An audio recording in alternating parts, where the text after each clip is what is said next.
So, okay, we're rolling here. Hello, everybody. Welcome back to my YouTube channel. Hope you are all having a beautiful day today, wherever you are. And today I have another amazing guest on my show. I feel so grateful these days because I am just filling my YouTube channel with all these beautiful, high vibrational light workers and healers. And I have another one on here for you today, Miss Casey Stevens.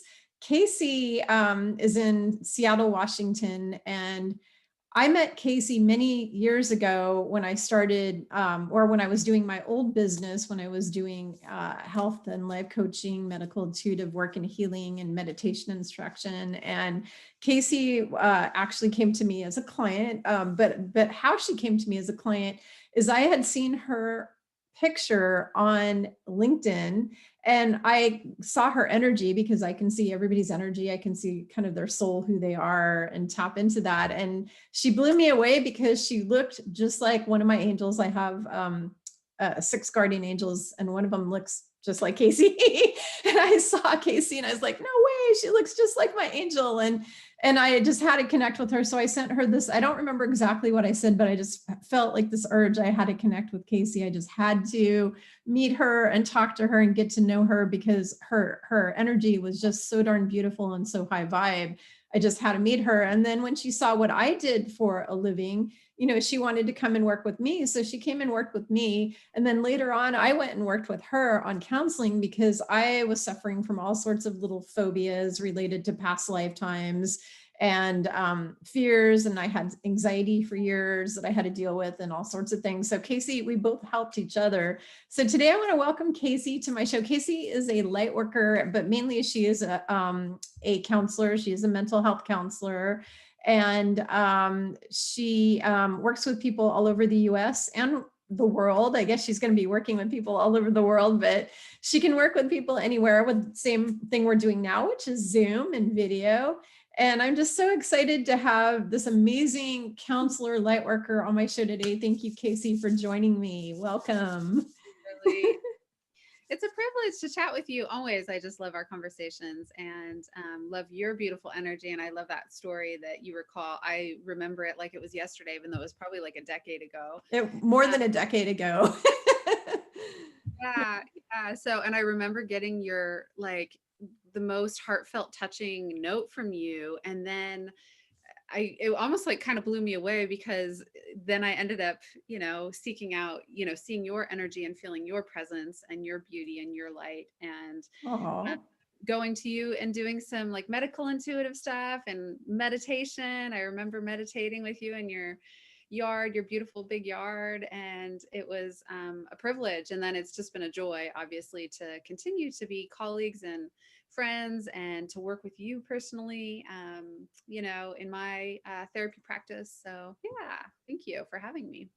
yeah, I'm just, I've been wanting to have you on here for a while, and it's just I have all of these people, that I had lined up, and then I have people messaging me all the time saying, have this person on your show and have that person on your show. And it just kind of, so I try to have as many people as I can, and at least once a week. I just was really, really honored the other day to interview one of the top kahuna priestesses in Hawaii, who is the most powerful. She's probably one of the most powerful women on the planet. I mean, she's just, and her energy is so high vibrational that the equipment kept like getting interfered with, like the whole time we were doing the interview, it kept cutting out. And then she had a council of 13 Pleiadians, Arcturians, all these like really high celestial beings around her, and they were like physically present there, and they kept messing with the equipment when I would ask her a question that they didn't want her to answer. So like they were protecting her. So they, when they didn't want her answering the question, they would like literally cut her out completely. You could not hear anything she was saying. It was just, it was mind blowing. And I've been having a similar day lately with the equipment acting all weird, the energy on the planet. Did you notice how crazy the energy is? It's been very intense this week, but today, especially for me and the people that I have come into contact with, just sessions and clients and just the world life, right? Like it today has been kind of a little mind blowing. So we'd have to check the Schumann resonance and see what's going on. But something is. Yeah, something is. And even my own family walked in the door earlier today and they said, my daughter goes, Mom, this is a really bad day. Something's going on because everything bad that's going to happen has been happening. And then she started telling me this whole story. And then I told her my story because my early part of the day was horrific too. I got stuck waiting 2 hours to get my tire changed. I made an appointment. They were supposed to have me in and out in like 15, 20 minutes. Instead, I sat there for 2 hours and there was just pounds of people coming in the door trying to get their tires changed from winter tires over to the summer, tires. And then I had like some heart palpitations all morning and just weird stuff. And I'm like, and I don't normally have those. I can tell when the energy is just crazy because I will start to have these weird feelings like the heart palpitations. I felt anxious all of a sudden, which I don't have an anxiety disorder anymore. Oh, like I can feel that coming Yeah. through right as you're talking about it. Yeah, but I don't have an anxiety disorder. I haven't had an anxiety disorder in many years actually because I healed myself. But when the energy on the planet is going crazy, I will suddenly, for no reason at all, just start out of nowhere. I'll start to feel weirdly anxious and I'm not worrying about anything. I'm not thinking about anything in particular. I just feel like I'm coming out of my skin. And this is what we call an ascension symptom. I wrote about it in my book, Ascension 101. It's one of those ascension symptoms is the sudden feeling that you're like so anxious and you don't, for no reason at all. You could be just walking through the park and all of a sudden, boom, you feel really anxious and you don't know why. It's Well, you are very sensitive and yeah, gifted yeah, and frankly able to tune into the nuances, the subtleties that are going on in the collective. And right. so yeah, it's not an easy path, but it's one that your soul's No. to live. And luckily you have those tools to be able to help yourself and help others. So very cool. Yep, that's true. So, Casey, I have a lot of questions for you today because I deal with people all day long that have stress and anxiety and worry and fear over what's going on in the world. Because you and I both know that the last year and a half has been just utterly out of control, just chaotic with all the things on the political spectrum, on the health spectrum, all the things happening on this planet. It's just totally out of control. And people are anxious, people are fearful, people are upset. And for all of you listening, if you are not those things, if you are really happy-go-lucky and you have zero fear, you may or you may not want to listen to this video. But if you have family members who are, even if you are happy-go-lucky and your life is perfect and beautiful and you're in 5D, like some people will write to me on my videos and say, I don't have any fear, I'm in 5D every day. That's really lovely and blessings to you. That's amazing. But you may have friends, you may have neighbors, you may have somebody in your life who isn't feeling like you are. And so if you want to help them, please stick around and listen to this video because you'll get information today from Casey and myself on how to help yourself or how to help other people with the fear and the anxiety and maybe depression even and stuff that is a cause of all the things that are going on the planet right now, because it's really overwhelming. And honestly, every human on this planet is traumatized. Everybody is traumatized right now. So we're going to be talking about a lot of that stuff. And Casey, hopefully will be able to answer that. So Casey, my first question is, the fear. So there's like a lot of people that are fearful now, they're afraid of getting a certain ailment, that's going around, that bug that's going around the planet. They're afraid of that. They're afraid of the political situation. There's a lot of fear porn videos out there talking about doomsday, end of the world. I just saw another woman who did what's called remote viewing with like 50 people. She had a group of 50 people and they did remote viewing into the future to see what our future looked like. And it was all these cataclysms, the poles shifting and everybody dying and hardly any people left on the planet and darkness in the skies and volcanoes blowing up it was terrible. It was horrific. Like, thank God I trust in my higher guidance and my team. And I know that that's like a timeline. It's like one timeline and it's not my timeline. I know that's not my timeline. So I didn't go to a place of fear, but I have a lot of clients who are listening to these videos out there every day. They're watching these videos and the videos are nothing but nonstop fear porn. And none of them have a solution. Like none of them have a positive outcome. Like, here's what we do to fix this or change this, or here's what you do to stay positive. They're all just oh, everybody's going to die, or everybody's going to this, or everybody's going to, they're just really, really, really negative. So what kind of, I guess, advice do you have for people on how to deal with all of that fear stuff? Like, how do you deal with it? Well, thank you for your question and all of those thoughts. I have I don't know. uh, I definitely have opinions about all of it. And what I would say is there's even a way that we are, and there's breaking this down into a pattern or a process, right? And looking at ourselves, looking at, our ecosystems, the people in our lives, but really being accountable truly to ourselves. And Mhm. no one can really disempower us. I keep looking out the window because I have just this window with birds that keep flying up. So um, Oh. no one can really disempower us unless we consent to that. And so whatever this is, right, whatever the outside is, like being conscientious of how we externalize and give that power away. So that might be to watching a video, it could be to watching news, it could be to listening to, your housemates or your partner or whomever, right? And having the agency, right? Like having the personal sense of power and knowing, like I appreciate that you reference your higher power, but also knowing that like we as a self, as a conscious being, get to take that, metabolize it in whatever way is meaningful for us, and hopefully that will help to lean us away from whatever thing is causing us fear, right? So, and I'm not saying that's always easy, but it's knowing, okay, I heard this thing that, or I watched it there, and it might mean like maybe we need to have the wherewithal to, you know, kind of disconnect from things that are causing us consternation or drama or trauma in our lives, right? And so to what degree can we remove ourselves? And that might be one really kind of healthy step. And then knowing, okay, well, what's the thing that I need next? Do I just need to go sit Mhm. with myself in a dark room and breathe? Do I need to go meditate? Do I need to call up a, psychotherapist? Do I need to call a girlfriend who I know doesn't engage in, drama, right? And so Mhm. it's honestly confronting the parts of ourselves that are willing to step into that fear. And Yeah. I would ask the question, the larger, which to me seems like a smaller question, but it's actually the larger question.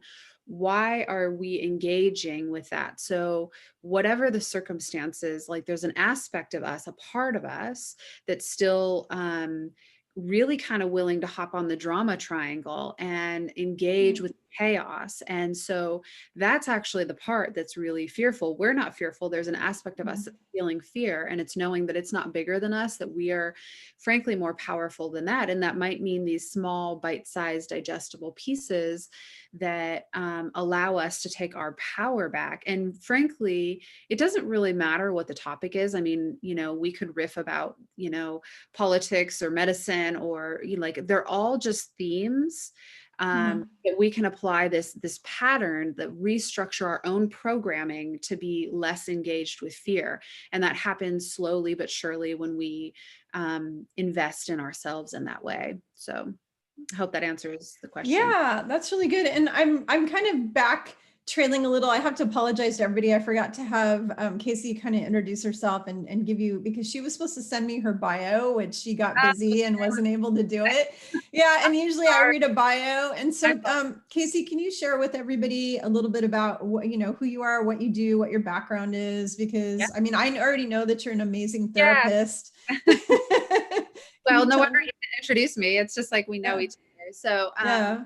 yeah, no problem. So, I mean, I like to say that I'm clinically trained and mystically guided. So, I am by training clinically a psychotherapist. I'm a licensed therapist here in Washington State, even though, again, I work with people all over. Um, but as I have practiced, and when I went into getting my degrees and all of that, and then coming out, I was just so intentional knowing that at that time in my life, which is over 10 years ago, I had gotten to know just myself, my soul, so much deeper. And I had always had this kind of helper in me. Um, but also just a deep connection to myself and my higher power. And that just grew and grew and grew. And it will always be growing, frankly. But um, so I was very intentional about certain trainings that I wanted to do in addition to my Western psychology clinical training. I knew that I wanted to add to that because when I had been in times in my life when I needed healing, what I found was most useful was a hybrid between worlds, right? Kind of this blending of Eastern and Western, the Mhm. blending of grounded and esoteric, the blending of just like this very intuitive self that I am. I couldn't shake it if I wanted to, and it just grows ever more inside of me. And the frankly very grounded, practical part of me that wants to be a critical thinker and understand human behaviors and understand myself. And so I the long-winded answer of that is to say that I sought out. I mean, that was kind of really at the beginning of my private practices when I met you, and it's like, okay, well, you teach meditation. I love that. Or you have these gifts that I haven't quite harnessed. Like, I would love to learn from you, and I've done that in a big way. So I've done it really practically by taking trainings and whatnot that are kind of more of that like Eastern ilk, ancient, energy, wisdom, ilk. I've done a lot of just classical trainings in that, and then uh, obviously my training, my licensure that I've worked hard to have as well, going to school and studying psychology and human behavior, and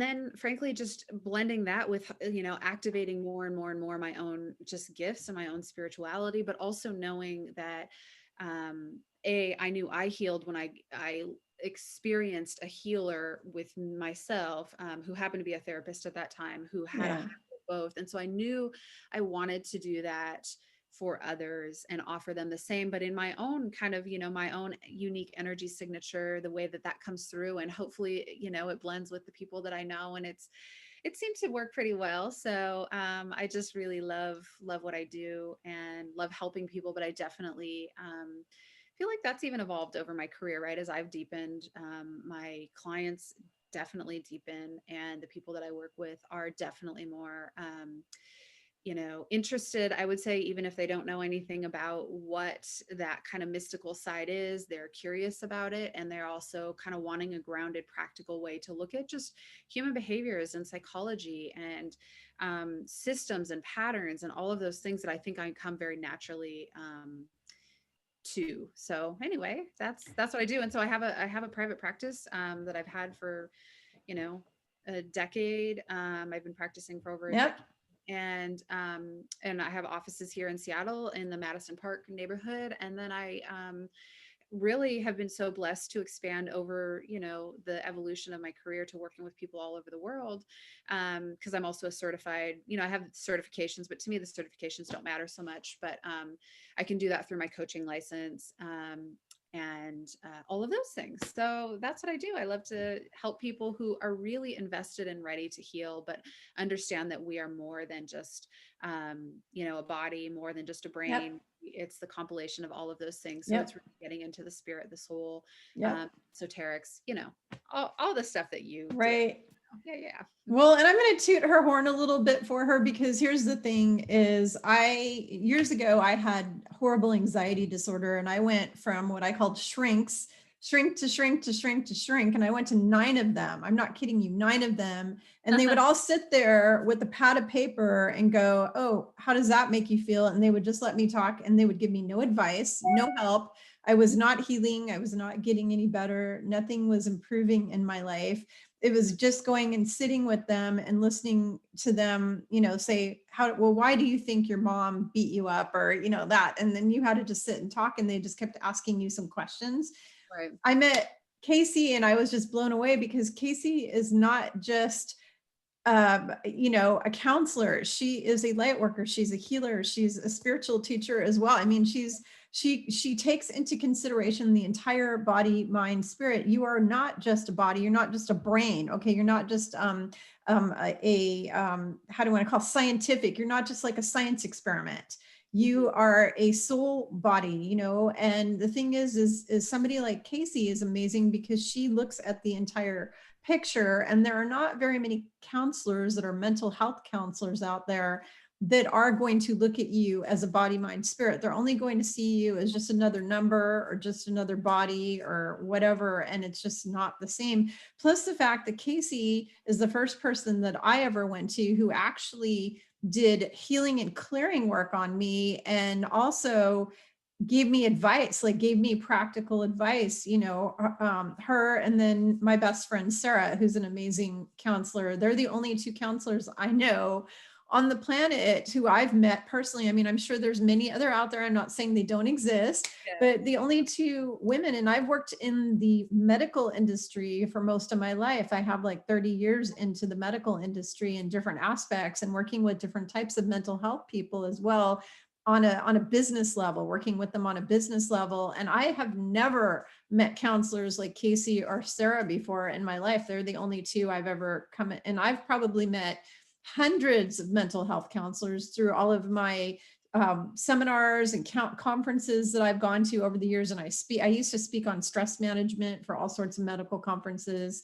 And I met all these people, and they're all the same. They have the same mindset. You're just another number or another body coming into their office where they're just going to sit there and ask you a few questions and take lots of notes. And they're not really changing anything. You're not really receiving an actual healing of any variety. So I just wanted to point that out about Casey. If you want somebody to do mental health work with you, who's going to actually look at you as not just a human being, but as a soul, as a spirit, that's going to be Casey. Or my friend Sarah, who works with people who have been traumatized or raped or have grief or, that kind of thing. She specializes in that. So, I just wanted to point that out. Thank you. Yeah. Thank you for that very high praise. Yeah. And is so meaningful, especially coming from you because you are so highly gifted and connected yourself. Thank you. Um, and you bring up a really good point, which I didn't get into because I could riff on, psychology and mental health Yeah. forever. But one thing that I didn't say is I really do believe like I'm not your typical therapist, Mm-hmm. not by a long shot, right? Like I come from that framework and it's really foundational for me, but Right. I am not so into diagnosing people. I don't even know how much I think that that's real. Yeah. I think that we present with symptoms sometimes when our system, whichever level that is on, it can be multiple, but it can also just be one that's acutely out of balance, right? And so Mm-hmm. it's no understanding that it's our wise soul, our wise body's way of trying to seek rebalance, coming Mm-hmm. back to that homeostasis. And so it's not even like, I don't even view it as like counseling or mental health, right? But of knowing Mm-hmm. like, okay, well, there's something that's out of balance. We have to find what it is. And it might be the most obscure, circuitous, like thing that nobody would ever imagine, but it's understanding, okay, if we go in and find that, then we find balance, and then we feel more peaceful, or we feel happier, or whatever it is that we're seeking to feel.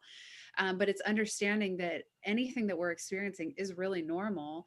And if there's something, but it doesn't mean that it's not dysfunctional. And so understanding what the dysfunction is, and not in a shaming, blaming, pointing fingers kind of way, or even labeling it kind of way, but just so that Right. we can have consciousness around it. And then we can shift into something that frankly is much more aligned with our lives. So Yeah, wow. I love that. So I wanted to talk to you a little bit about the anxiety that people have going on right now, kind of this anticipatory anxiety where they just want everything to get over with already, because a lot of the what we call woke people, so all the people who are listening to my videos on my YouTube channel are what we call awake. yep. They know what's going on. They know that we've been enslaved for 12,000 years on the planet. They know the whole story. We're not going to talk about it, but they know the story of what's going on. They know that there's this dark entities running the show. They know everything, but they also know how this ends. We all know that God wins. We all know the light has won. And we all know that there's a plan going on in the background, that there are beings and humans that are working. There's ETs and humans working together right now on a plan to help ascend this planet and everything. In the meantime, all of us humans here, a lot of us are having anticipatory anxiety where we just want to get this over with. Is there any kind of words of wisdom that you can offer everyone out there, like listening, like anything that would help them, like any kind of advice you can give for people who are just like jumping out of their skin, where they just want this to be over with already? Like, we want the masks to go away, we want the jabs to go away, we want all of, we want all of this stuff, we want the illnesses to go away, we want the government to go away, we want all of it to go away.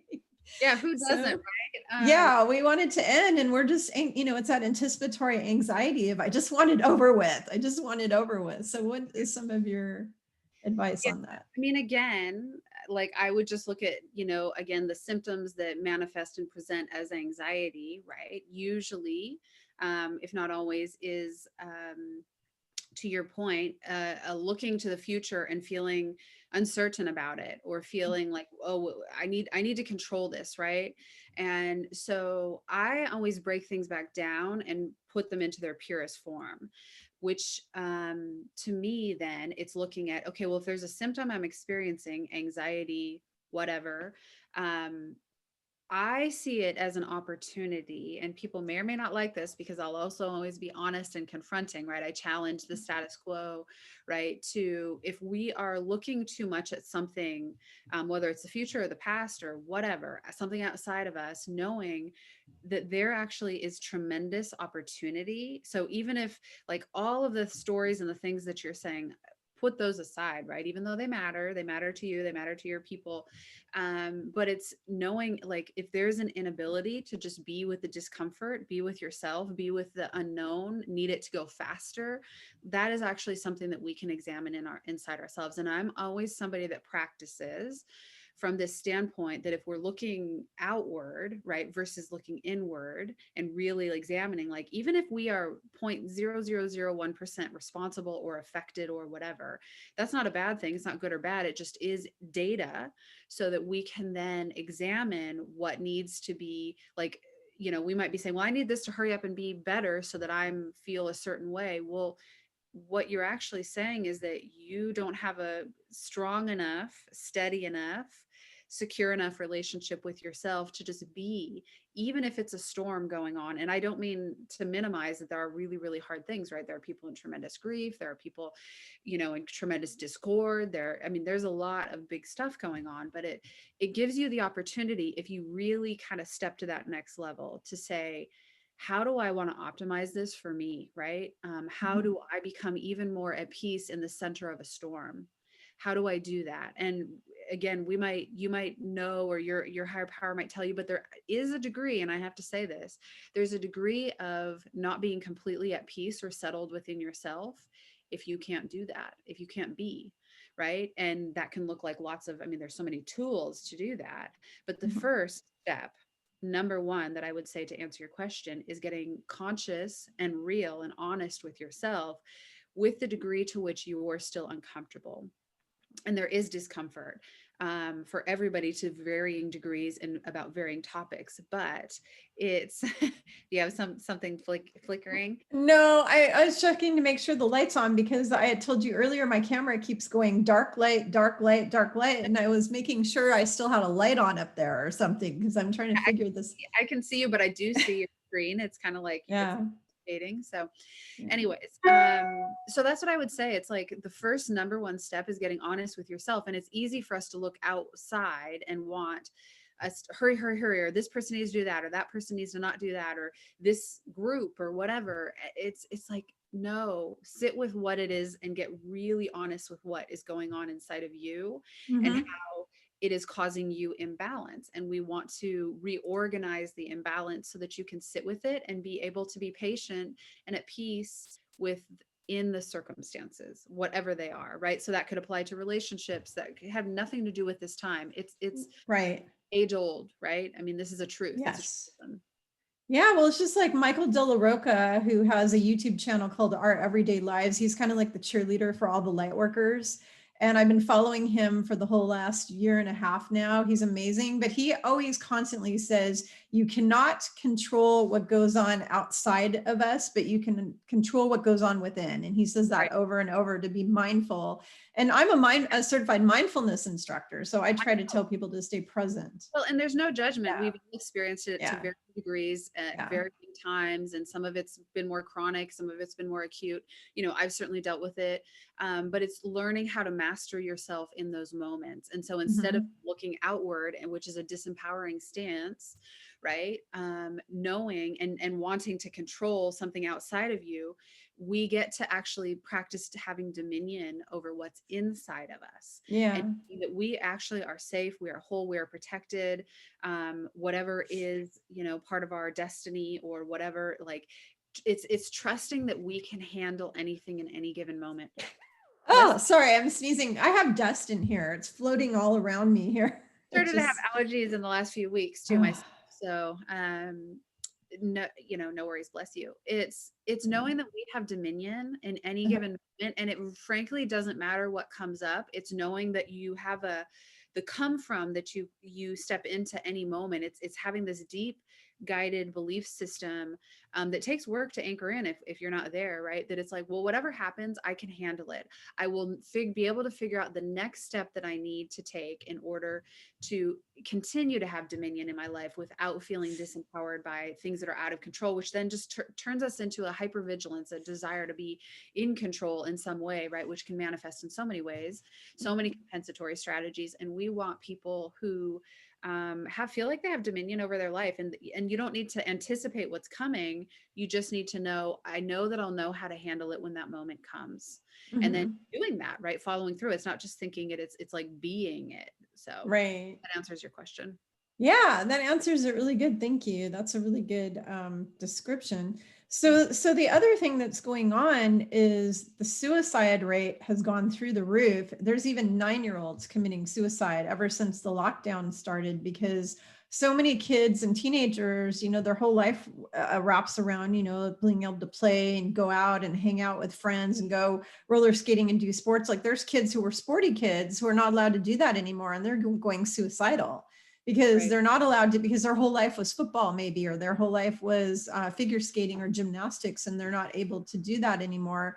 And so what kind of recommendation, is there any kind of advice that you have possibly to help people, and especially families, to, well, let me rephrase this. Yeah. Is there any way that people can kind of observe their kids and tell if there's going to be a problem there with the fact that the kid may do something to themselves, to harm themselves, because of all the lockdown stuff, because of what's going on, that they may be getting so depressed that they could do something terrible to themselves?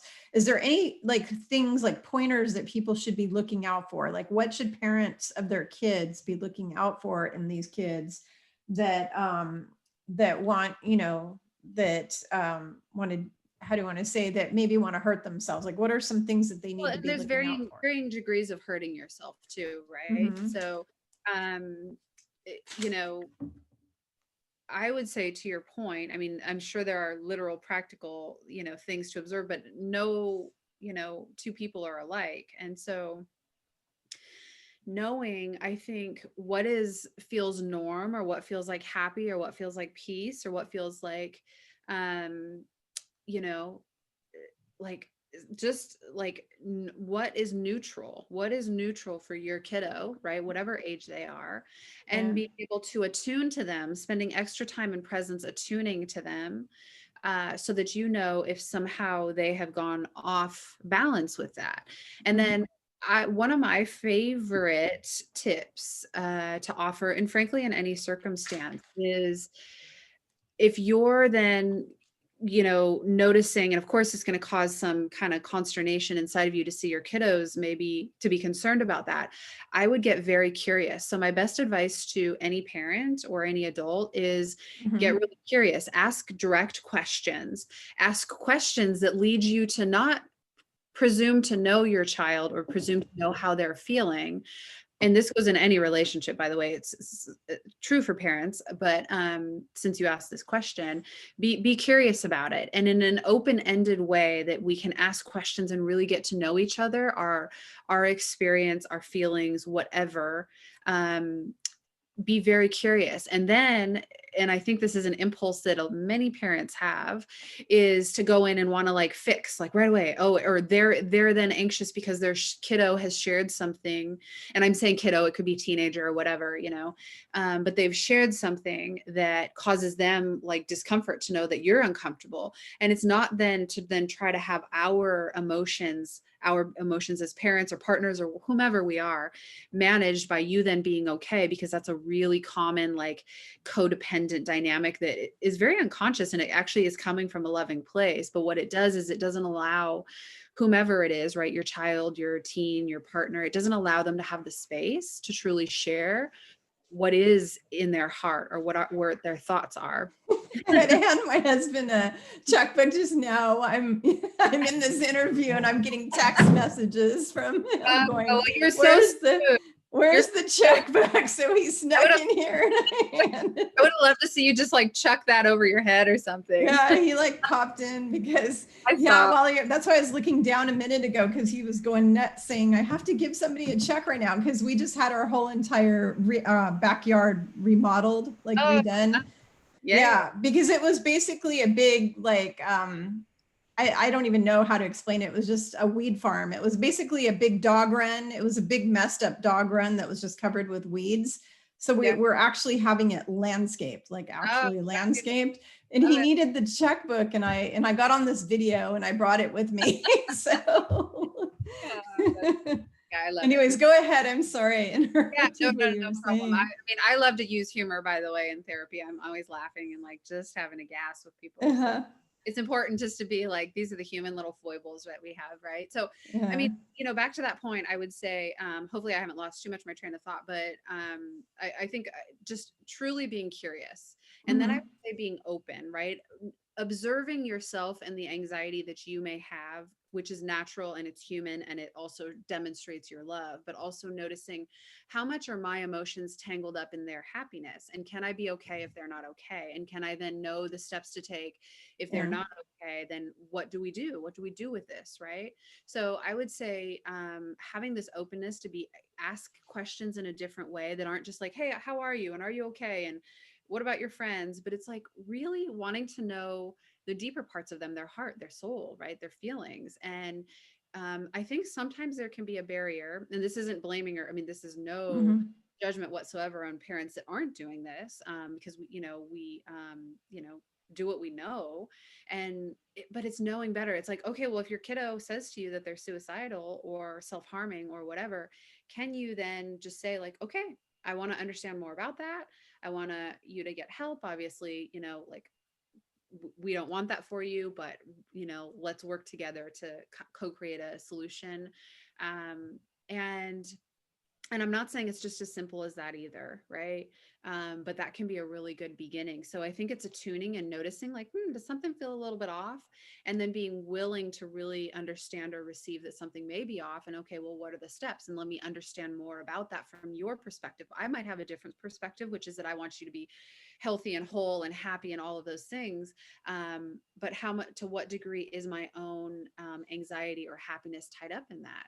And it's understandable that it is, because that's the nature of families and that's the nature of this world, right? We're here, I think, to have these interdependent relationships, but it's knowing what are the next steps that I would need to take if I discovered something like that were true. And there are many steps, just like you said, your girlfriend kind of works with people who have that kind of ideation and intent. And, you know, I certainly do. I wouldn't say it's something I specialize in or work executively with or anything, like suicide watches, because sometimes but I know your girlfriend she does that. I mean, I remember one time she was like on a suicide watch with somebody for 24 hours. I mean, she's amazing. I don't know how she does what she does, because she's so compassionate, and the people that she helps that are so grieved and so traumatized, and she stands by these people, you know, through thick and thin. And I mean, I don't know if I could do what she does. It's like really something.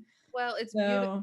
It's beautiful work. And I feel like there are so many people who do that. So that's what I would say too, is if you're curious, even if your kiddo or partner, whomever it is resistant, you know, find somebody who can help assess you, who's not going to who's going to take the steps needed but not overreact, like be willing Mm-hmm. to examine with you and be in partnership with you, which if it is a kiddo, it should be, looking at the whole system and working with the family and the kiddo, knowing, how urgent, how emergent is it, ideation, is it intent, is it both, and also, what I'll say, and this just happens to be a spiritual belief that I come from, is, when it comes to self-harm or,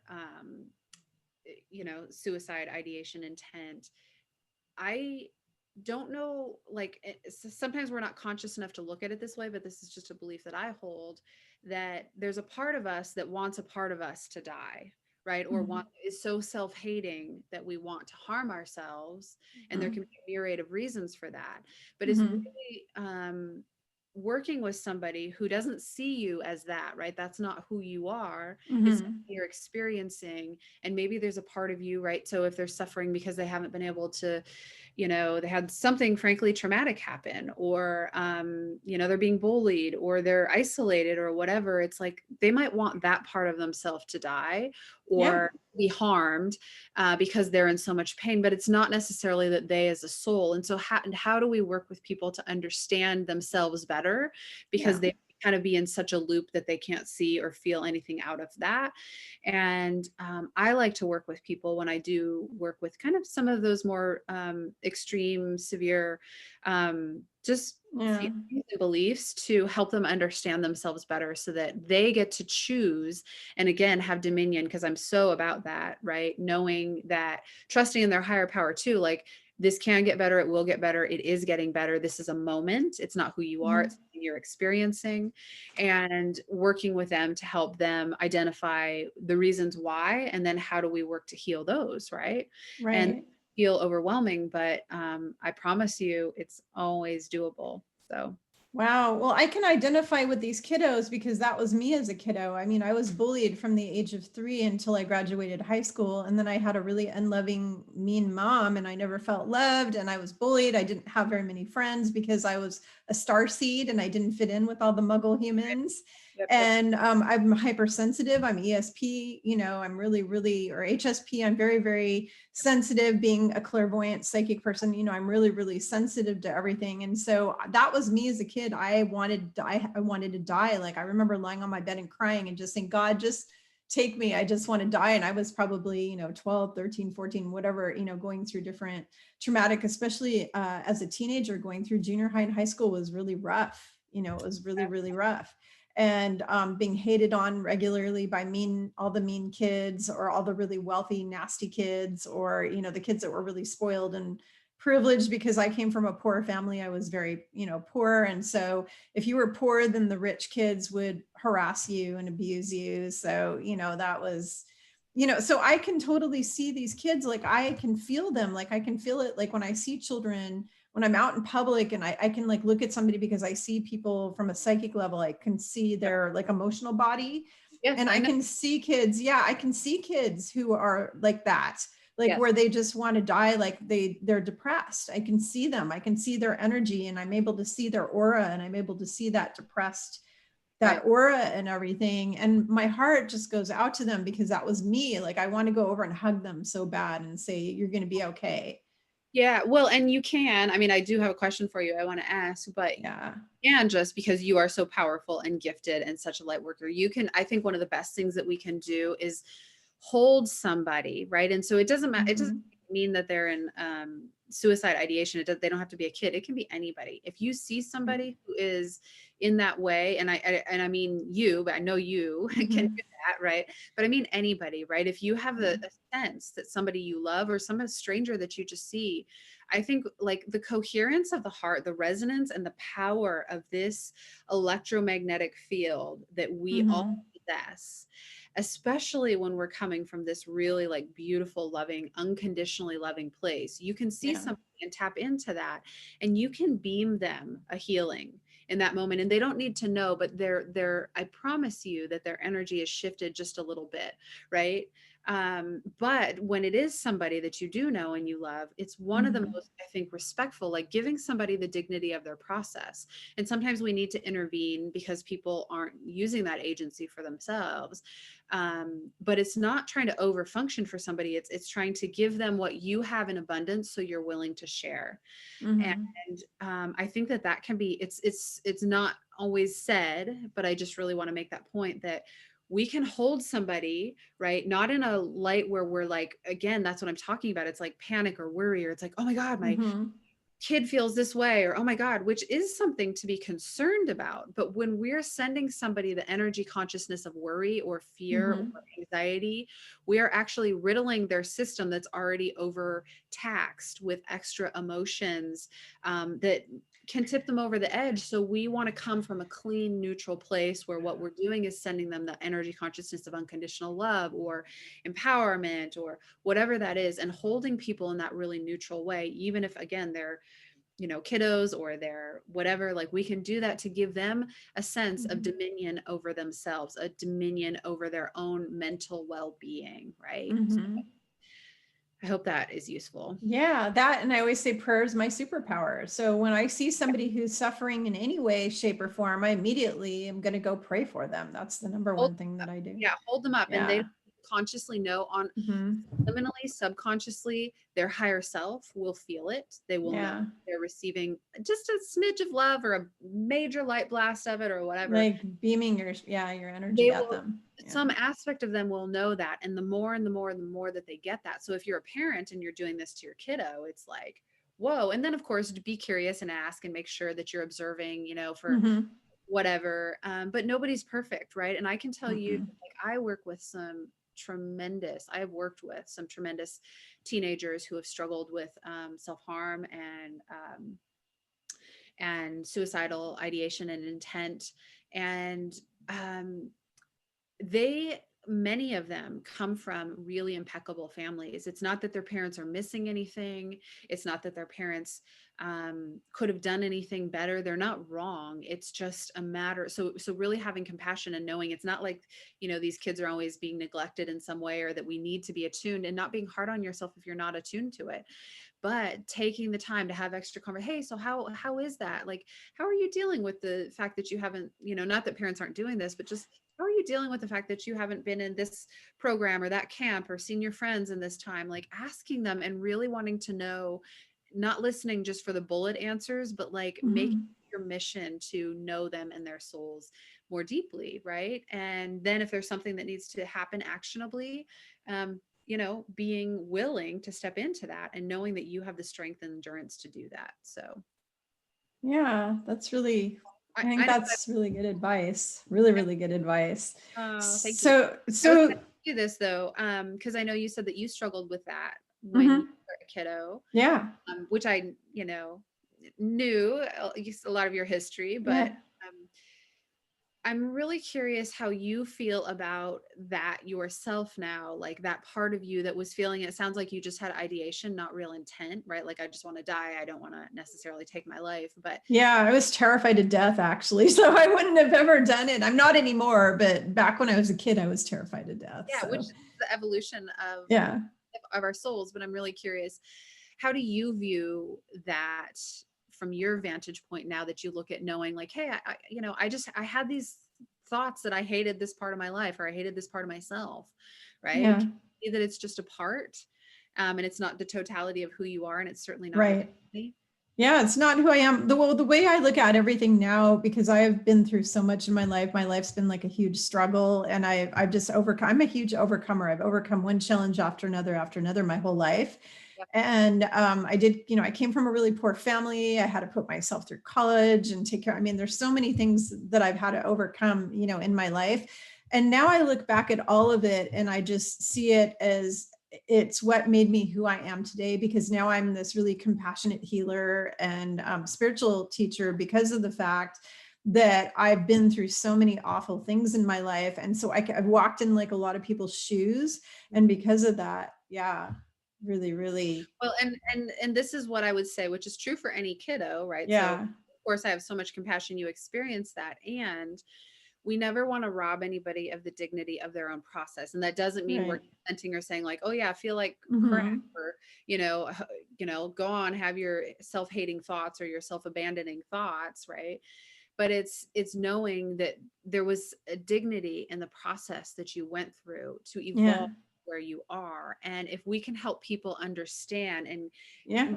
alongside them, right, as they're going through that, just as you did, you can actually see that there was a lot of dignity in that, and that Mm-hmm. it was necessary and needed, and it's made you who you are, which is a pretty extraordinary person. Thank you. Thank you. Thank you. I really appreciate that. Yeah, I know that. I mean, the biggest thing is that I had learned a lot of lessons. I mean, it's just like I said, I wanted to name my book Classroom Earth, Making the Grade instead of Ascension 101, because we're here in a classroom and all these experiences that we go through make us who we are. And if they haven't killed you yet, which my BFF has said to me very many times, that it's a miracle that I'm still here now, because there's many times when I could have died. Like I almost died several times from illness, health things and Yep. drowning. I drowned it twice. Two times I was drowned, once in the ocean and once in the Kern River in Central California. And I was able to come back out of that. I've had several near-death experiences where I've gone to the other side, like my brain oxygen was gone and I was on the other side. I know. And yeah, I've had those experiences, which gave me the ability to, see and connect the way I do and all that. I gained that, but I've had all these experiences, and that's all they are. They're learning experiences. And so I look at something, I look at it, I look back at it differently than when I was physically experiencing it. So like when I was in the moment where I was being bullied and I just wanted to die, and I was like, please God, I just want to die. When I went from that to now, it was all these learning experiences. Well, yeah, and here's what So, I'll say is like we are putting so much emphasis on the part of ourselves that again we want to die, we might hate, we might it's not mhm, who we are, but it's an aspect, even something that we're experiencing externally, right? So it's like I'm being bullied and I hate that, and we don't have the clarity, and maybe you did at a certain point, but we don't have the clarity to right. focus on the true thing, which it's like yes, that may be true, and that may be devastating and overwhelming and hard, and where we need to learn to shift and have somebody guide us, right? That can be a healer, it can be a parent, it can be a teacher, it can be a coach, it can be a psychotherapist, like what I do. Um, but it's putting the focus and the attention, like where you put your attention is where your energy will go. And at a certain point, what happened for you is that you Mhm, shifted your focus from being really a victim into mhm, the resiliency that lives inside of you and your own personal power. And when people learn to do that, shift where they're putting their attention. So this all this stuff may be pretty crappy, but the when I shift and focus on this other part of me that's actually pretty darn resilient, I'm pretty mhm, powerful, I'm pretty, I overcome challenges and circumstances, I know how to learn, like when we don't mhm. naturally know how to do that, because when we're in victim consciousness, we No. it's hard to get out of that, so we might need help and guidance. And that's where asking really beautiful, curious questions that we're not afraid Mhm, of hearing what the answer is, but then we can keep helping somebody guide themselves to the place. And whether this is a kiddo or not, they're actually brilliant at doing this. They can guide themselves to the mhm. place where they understand themselves and see themselves more clearly, and focus on the gifts that they have rather than the challenges that they're experiencing. Right. Well, and I don't, tell me if you agree with me on this, that I feel very strongly that society has really ruined people's lives with these concepts of, if you're a boy, you're not allowed to cry, or, stop acting like a baby and crying, don't express your emotions. Like society has made it so that children are afraid to, feel their emotions and express their emotions, because they have these adults that keep jumping on them every time they do, or telling them they're not supposed to have feelings, or they're not allowed to have their feelings, or whatever, or pushing them aside when they have feelings. When they come to you and they say, I'm really upset, and you just shove them aside. There's a lot of parents out there that are doing this kind of stuff. And then society in general, especially men are the worst. Men have these dads that tell them, you can't cry, you have to man up, and I mean, I know boys who were beaten by their fathers if they cried. If they tried to show any emotion, their father would beat them. I know many men who grew up like that, and that was, that generation, that's what they did. And that causes a lot of the suicidal kind of stuff, I think, as well, because I think that when you are processing through your emotions in a healthy way and your parents encourage you to do that, if you have loving parents who say, I'm so sorry you're upset. It's okay to be angry. It's okay to be upset. Let's try to process through this in a healthy way. If you're angry, let's go punch a pillow, or let's go run around the block, or let's go shout really loud, I hate you, really loud, or what, whatever you want to do. But you need to process through the emotions when you have parents who do that. Like, I've always encouraged my children to feel their feelings, I've always, because my feelings were not cared about when I was growing up. I'm very mindful of that. So when I raise my children, I let them know that it's okay to be angry and it's okay to be sad and it's okay. And I never did that to my son, and he's a really manly guy, he's very macho. Never once did I ever tell him, don't cry, or don't, I never ever did that to him. But there is a lot of people who do that. And I think that aids and abets in a lot of these kids, becoming these teenagers who get depressed and suicidal, because they're never allowed to truly express and be who they are. They can't stand in their truth. They can't speak their truth. They can't, they're being stopped every time they try to speak to an adult, like girls who are sexually molested, or even little kids who are molested or victims of pedophilia. They're afraid to go and report it to anyone because they don't have parents that have raised them in a way where they've taught them to be open about their feelings and what's going on, and telling them, sharing. I've always told both of my kids when I was raising them that they could come to me with anything and I'm still going to love them unconditionally. You have to teach kids that no matter what they share with you, you love them unconditionally, so that you don't wind up having a kid who is a victim of the weirdo down the street who molests them, and then they hold it secret in them until they commit suicide later, because they didn't have these parents that were supportive of that. They weren't providing that for them. So what are your thoughts on those ideas? Well, that's a lot to digest answer, but I would say this, Kimberly, and of course I know how loving and nurturing you are as a parent, which is Yeah. natural. And every one of us are, spiritual beings having a human experience. And so understanding that and not having an indictment, if there is, and this is not me condoning it in any way, but it's being able to understand that there are programs and structures and systems that are in place, and a lot of them are backwards and upside down and dysfunctional and don't set us up, right? I mean, we're kind of like walking against the tide, right? Against the stream, right? To as souls, right? To overcome that. So it's not then adapt. So I kind of want to just challenge you on a little bit of again, and this kind of gets into the consciousness coaching, right? A lot of what I do, which is noticing when we're making overgeneralizations about groups, when we're saying this is that way, and then we're in contrast, so we're in polarity and duality to that. So it's really kind of calling even that out, that some of those things might be true. And what do you do as a kiddo, right? A teenager who hasn't ever had supportive parents or opportunities or whatever. Well, I would encourage them, right, just to get to know themselves, right? What feels right, like what are their virtues and values? What do they need if they're not getting it at home, which many people don't, and that's a really sad truth. And where can they get that nurturing that's truly in alignment with what they know, or even simpler than that, because they might not be as conscientious. I mean, I know I wasn't, super conscientious as a child, in many ways. So then it's knowing and trusting that we can all have the ability, this intuitive ability that some of us work on to exalt. And then, but simply just knowing what feels good and what feels bad. Like, where does my heart expand and where does it contract? And so if I go and I talk to this coach, and every time I'm at baseball or every time I talk to this one teacher, I notice I feel lighter, I feel brighter, right? It's encouraging kiddos to know that they can find that if they don't have that readily available on supply on tap at home. And so it's beautiful that you're offering that, but I want to challenge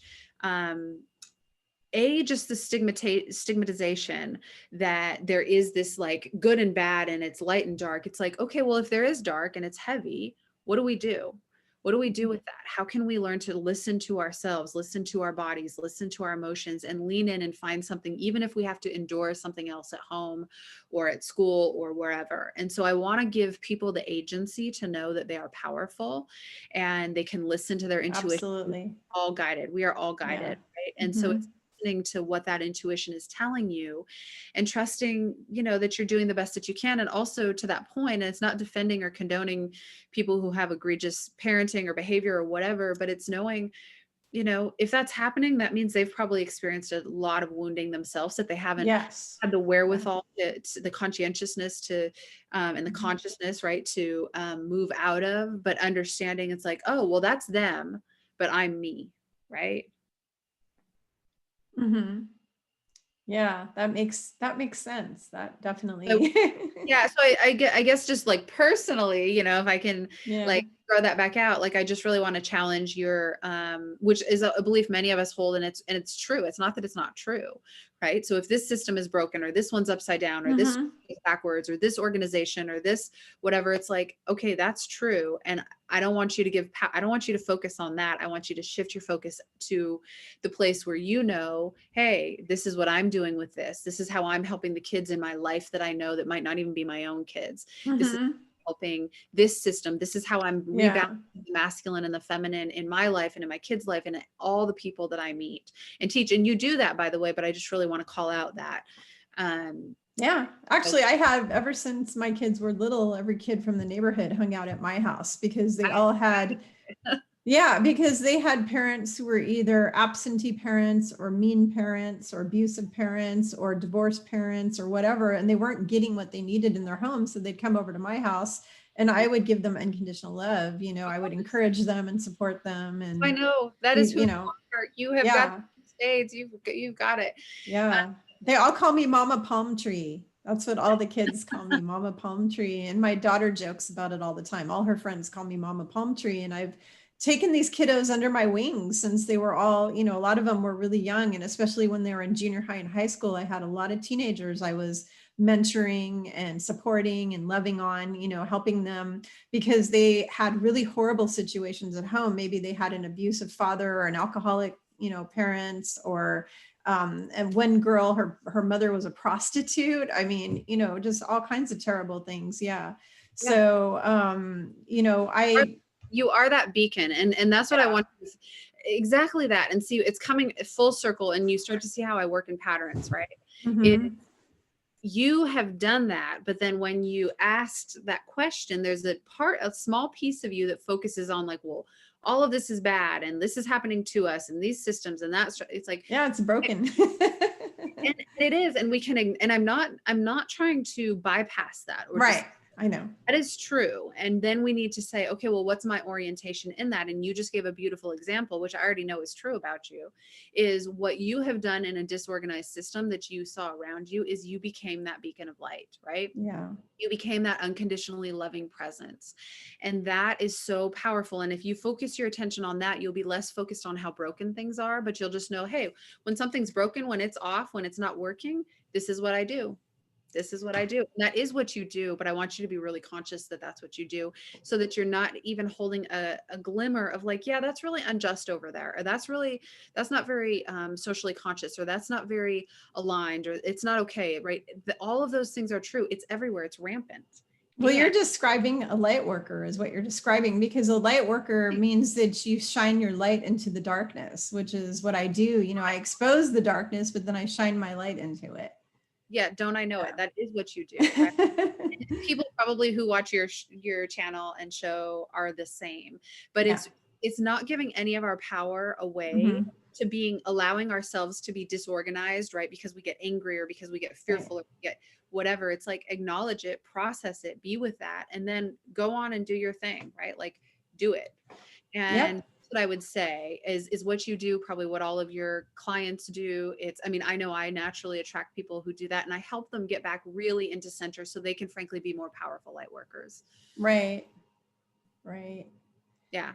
Wow. Well, it's getting really, really late. It's already almost 5 o'clock. We went for a really, really long time. So jibber jab with you. So I hope Yeah. it's all useful. And Yeah, we just, so the one thing, the last thing I want to just mention is one thing I talk about in my book, and then I talk about with people all the time, is all of the different things that you need to do to ascend into the 5D. And one of those things, which has to do with mental health, is clearing out and healing all of your past lifetime traumas, if you have any, if you have past lifetime traumas, to help you get rid of phobias and issues you have in this life, blocks in this life. That's one of them. yep.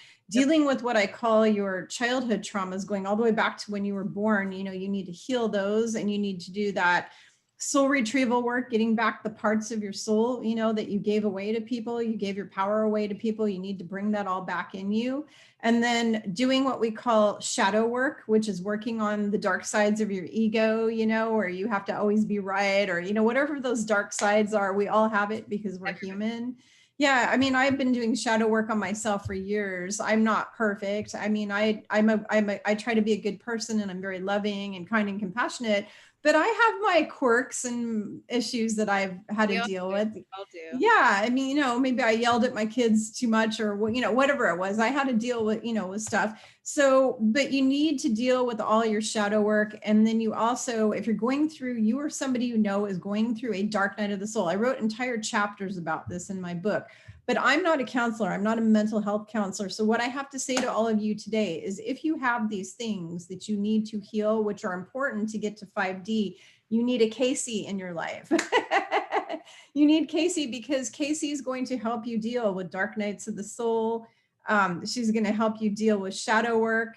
And a dark night of the soul is when you get to this really low point in your life. It's a whole transformational thing where you go in and you're one way and you come out a whole new, immersed human being, because you hit rock. I mean, I went through several of them where I hit rock bottom and I was like, I don't believe in God anymore, whatever, you get to that point where things are just so bad in your life. They're so terrible that you just hit rock bottom. That's a dark night of the soul. You need to have a Casey. And I wish I would have had her in my life years ago when I was younger, because I probably wouldn't have had to go through a lot of the traumatic stuff that I went through, because I would have had somebody giving me support and assistance. But if you know anyone who needs to do these things, they need to do traumatic, healing traumas from childhood, shadow work, any of this kind of stuff. I highly recommend, if you don't connect with Casey, that you connect with somebody like Casey, somebody who is a counselor who puts together the whole body, mind, and spirit together, that actually treats you with love and compassion in a safe environment and helps you do healing in a very safe, non-judgmental. Casey will never judge you. You can tell her that you did anything and she's never going to judge you, because she is unconditionally loving, just the way I am with my clients. So, my clients tell me all kinds of their deep, dark secrets, and I do not judge them. I just give them love. I just listen and I support them and I give them love. And that is how Casey is. And that is what we all need to be for each other, to help to help each other as a team to get this earth to what we call the new earth, or the heavenly earth, and to the 5D. We need to all come together and support and love each other unconditionally. It's the only way it's going to work. So Casey, how can people get a hold of you if they want to schedule a session? What's the best way to reach you? Yeah, well, and I just want to say this, like, thank you for that as well. I just want to say this too is, oops, sorry, my alarm. My alerts are going off. Pardon me. It's to your point, I love working with people who that's what we do, right? We dive in and we really kind of look at those deeper, more meaningful aspects of life. And I know me personally, I've been through, a few dark nights of the soul myself. I've been through lots of, different traumas and healings. And like I've ventured the peaks and valleys of life. And so I understand how necessary that is, but to have a guide and to really explore, like tune into that moment. Well, like, why is this presenting itself? And to your point, and I know a lot of your listeners, right, are probably like really awakened and Yes. the spiritual. I get that. And sometimes we are like these human beings, right? Who it's like, hey, I just want to have a better relationship with my husband, and this Right. isn't going well, or I want this, or, you know, like things that we can apply and go in and find what the root is, which can be past life. It can be inner child. It can be shadow work. It can be, you know, trauma work. It can be somatic experiencing. It's like, whatever it is, I love to tune in and find the source of that, like find the root, and really practice in this holistic way so that we can then shift in the most optimal way for whatever our goal is. And I understand a lot of your, again, people are aiming towards this like new earth, 5D, whatever, and knowing that we're also humans that kind of shift back and forth in that. So if it's like, hey, I just want to be like more successful, or I want to, in this project or this business or in my relationship or whatever, those are also really human things that we And can, important, very very important. important things that we can tune Yeah. in. We can do it with our consciousness, Mm-hmm. and are becoming more and more and more spiritually awakened. But how do we look at those things? So that's really what I love to do, and I really like to work with people who are aligned and open to that. I know you do as well. I do. I mean, I uh, do a lot of one-on-one. I do mentoring. I do group coaching and stuff like that, healing, like finding the mystic within, all of that. So I help guide people in so many different ways. And the name of my practice, my name is Casey Stevens, and the name of my practice is Shrink Bigger. So you can find me at shrinkbigger.com. And I'll put it in the description. oh, I'll put it in the description so they can yeah, get you're your interested, website. if you're interested and it feels really aligned, like I could help you with something, you know, because I want you to feel in that too. But there are so many beautiful light workers who do this kind of work as well. So Mhm. so happy to help guide anyone, you know, that are part of your community, if they want to be part of my community. And you would just go on my scheduler and try to find a spot. So Yep. Yeah, yeah. and you're usually pretty booked too. You're usually really busy. Yeah, yeah. I mean, which So, is why I feel really blessed. And honestly, this is something that energetically, like I have become more of myself. And so it's not something I really have to work very hard at. It's just like I have drawn the people that I want to work with, and my business has evolved to a place where I can just live out loud. I can be who I am. I can work with people and have, you know, really this like bond and kinship, and, you know, serve as a guide, but really, you know, we're doing our own healing. So, but I love doing that healing work, and it lights me up. And so I'm happy to work with people, and I feel really grateful that I've really gotten to that place where it's like, you know, come and see me if it's meant to be. So I trust that all happens. And so if it feels like a divine appointment to you, then I would love to meet. awesome. Well, thank you so much for joining me here today. I'm so grateful. Namaste, everybody. And please like this video, share it with people who you love, who need this information, and subscribe. And we will see you on the next video. Thank you so much, Casey, for joining me. Thank you. And see you Yeah, next love time. chatting always. Yeah.